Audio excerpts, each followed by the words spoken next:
I'm Chef Danielle with A Moment of Clarity. We've talked about how to choose a knife, how to hold a knife. Today I have just a few more knife tips to help you get on your way. First up, when you're using your knife, you always want to chop on a cutting board. Whatever kind of board it is, you definitely need a board. Super smooth surfaces like glass, marble, granite, they can damage the blade of your knife, but they can also be slippery, and you don't want your knife blade slipping around while you're trying to cut it. If you notice that your cutting board is moving a little bit while you're using it, a quick fix for that is to just take a damp paper towel, spread it out underneath the board. It'll be like glue. It'll keep the board sturdy while you're working on it. This is probably the most important tip I can give you when using your knife.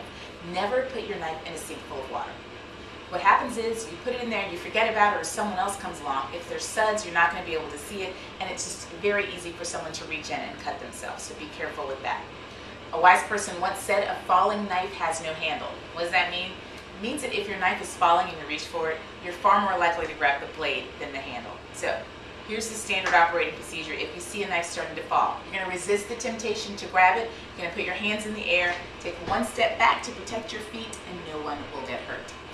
Last up, dull knives are far more dangerous than sharp ones.